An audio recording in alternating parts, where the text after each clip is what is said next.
imperdible nota de Javier Milei con el periodista Majul y trató de ilustró de un camaleón, todo en este video. ¿Cómo tomó el rechazo del DNU en el Senado? Lo tomé como algo que estaba contemplado dentro de los resultados posibles.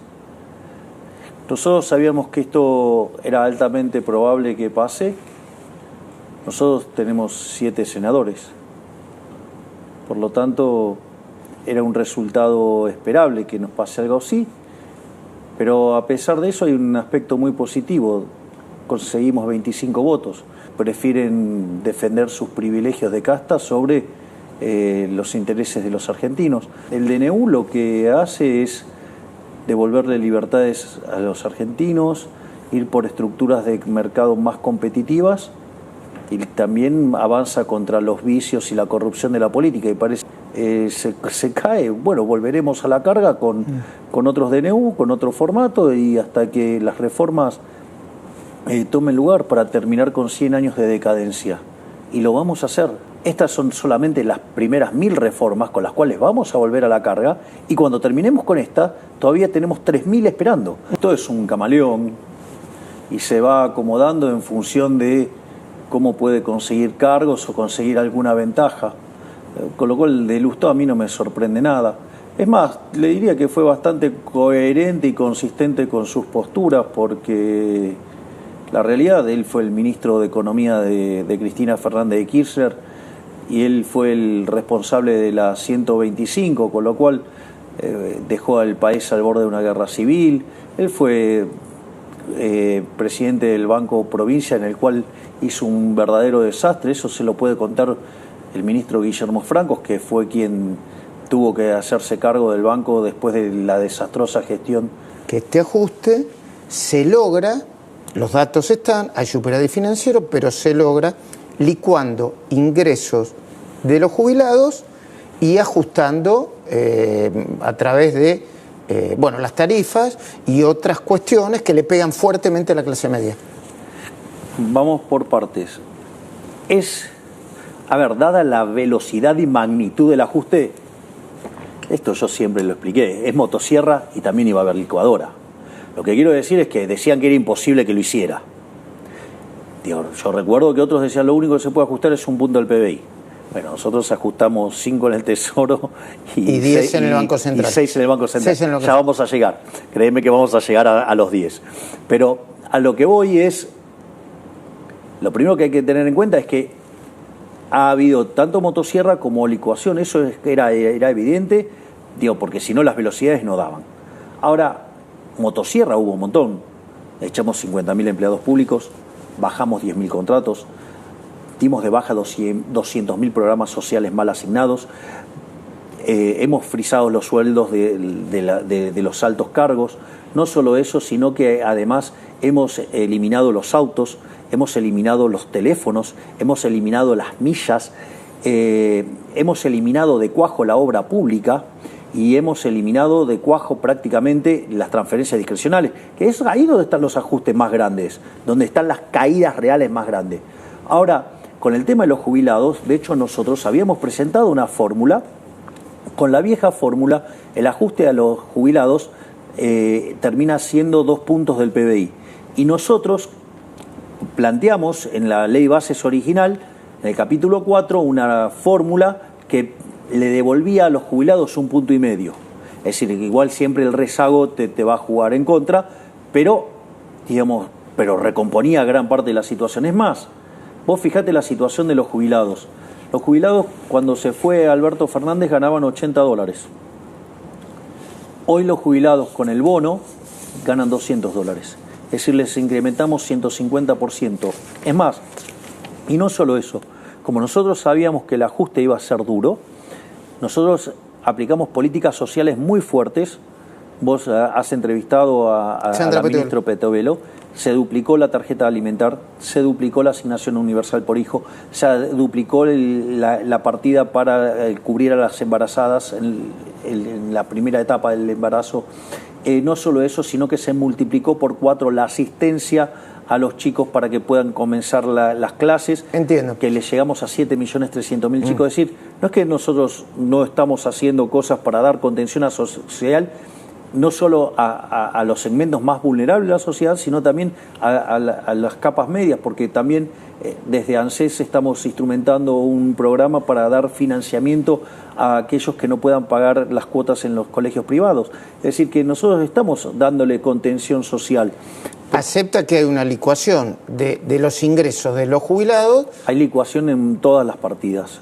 Y entre otras la de los jubilados. Exactamente. Y ustedes proponen disminuir esa licuación de ingresos. Exactamente. Nosotros, la fórmula nuestra le permite recuperar a los jubilados 1,5 punto del PBI. ¿Y no lo pueden hacer por decreto? No, esas cosas no se hacen por decreto. ¿Qué pasó con el jefe de la Casa Militar? Bueno, ahí hubo algunas cuestiones en el funcionamiento que a mi hermana no le parecieron que eran las correctas. Y entonces se tomó la decisión de hacer un cambio. Digamos, ahí mi hermana tiene todos los considerandos por los cuales se hizo ese cambio. O sea, hubo una situación que detonó, hizo un disparador y a partir de ahí se puede saber cuál es la situación o es parte del secreto? No, es parte de los secretos. Muy bien. ¿Cómo se va a volver a discutir la ley ómnibus? Hay una versión que dice que se va a separar en 6 apartados. No, eso es con los decretos. Ajá. Los decretos lo podemos separar en 7 partes. Los dos DNU. Exacto, el DNU en 7 partes. ¿Y lo van a hacer? Bueno, si no pasa por la Cámara de Diputados, vamos a reinsistir. Nosotros no vamos a bajar los brazos. O sea, nosotros tenemos bien definido a dónde queremos ir. Si no se aprueba la ley bases antes del pacto 25 de mayo, ¿no hay pacto? No tiene sentido el pacto de mayo. Impuesto a las ganancias. No solo impuesto a las ganancias, porque ahí también hay una discusión, porque las provincias del norte tienen una visión, las provincias del sur tienen otra visión. Los patagónicos no quieren impuesto a las ganancias, las provincias del norte sí, etcétera, etcétera. Bueno, por eso, hay un montón de discrepancias y nosotros estamos dispuestos a escuchar todas las discrepancias mientras que el déficit cero no se toque. Estamos dispuestos a tener todas las discusiones que sean, pero mientras que el déficit cero no se toque. Nuestra lucha contra la corrupción es inclaudicable. Es decir, a mí siempre me gusta mencionar el caso de la ministra Petovelo. Tiene una brigada anticorrupción y los manda a una semana a cada sector del ministerio, y usted fíjese que estamos todo el tiempo encontrando... tocamos y sale pus por todos lados, con lo cual nosotros estamos haciendo una lucha contra la corrupción feroz y bueno, y eso también tiene muy enojada a la casta política del INADI, que era un mecanismo de persecución de opositores, era una forma de cancelar a los que pensaban distinto. ¿Qué va a pasar con Telam? Se cerró,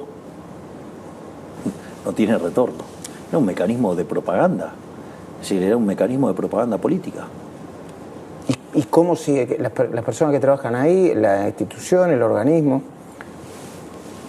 Se verá si alguna puede ser asignada y si no tendrán que ir y encontrar otro trabajo. ¿Qué es el premarket? El premarket es, digamos, cuando empiezan a haber transacciones ya en los mercados antes de que abran. Y estaba impactando... Estaba todo rojo. Estaba todo rojo, para que entienda la gente, estaba mal. Estaba todo cayendo. Bueno, y luego después yo saqué un tuit y terminamos arriba. Bueno, a ver, usted puso, así lee el mercado cuando los orcos dan un paso adelante. Mientras nos esforzamos para sacar el país adelante, traccionando desde una baja el riesgo país la tasa de interés, ellos se ocupan de empobrecer. Nunca dijimos que sería fácil, etcétera, etcétera. Luego de su tuit y el posterior del ministro de Economía, que habló de superávit financiero, el panorama, entiendo que ese rojo se puso... Todo yo no verde. soy un experto. Revertimos toda la caída. ¿Me explica por qué pasa eso? Porque nuestro compromiso con el déficit cero es inclaudicable, es innegociable. O sea, nosotros no negociamos el déficit cero, no negociamos de ninguna manera el saneamiento del Banco Central y no negociamos la libertad y el derecho de propiedad, por decirlo de alguna manera. Y obviamente el mercado nos cree y por eso reaccionó. Digamos, es impresionante la respuesta del mercado después del tuit. Inmediata. Los bonos son deuda. Y el precio de esos bonos tiene que ver con que usted pague o no su deuda. Cuanto más chances hay de que pague, el bono se acerca a su paridad y cotiza, cuando usted diga todo el mundo le cree, bueno, cotiza a la par, o sea, al 100%, cotizan a 100. Cuando la gente no cree, digamos, nosotros asumimos que los bonos cotizaban a 18. ¿Y ahora? 50. Que dicho sea de paso, además S&P nos subió la calificación crediticia. Subió la calificación crediticia de la Argentina. Exactamente. ¿Qué calificación tiene? Ahora somos triple C. No, pero vamos a seguir subiendo.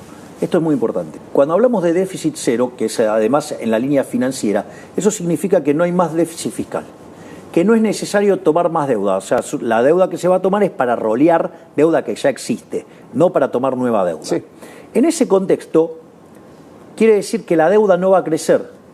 Entonces, la relación deuda-producto es no creciente. Que la deuda-producto sea no creciente significa que usted es solvente, que usted puede pagar. Por eso, cuando nosotros llegamos, el riesgo país era 2.900 y hoy es 1.577 llegó a estar. ¿Usted puede gobernar sin que le aprueben una sola ley y alcanzar los objetivos que se propone? ¿Sí? Absolutamente. Y no nos sorprende que pase. Es decir, la gente se sorprende, nosotros no. Es decir, llama la atención, ¿no?, que todos los DNUs que se han mandado, que cercenaban libertades, restringían el derecho... Poco menos de 1.500 desde 1983 hasta ahora. Digamos, con recortes del derecho de propiedad, recortes de la libertad, pasaron todos. O sea, nosotros queremos darle libertad a la gente, queremos ir a la estructura de mercado más competitiva y terminar con el choreo, ay, no.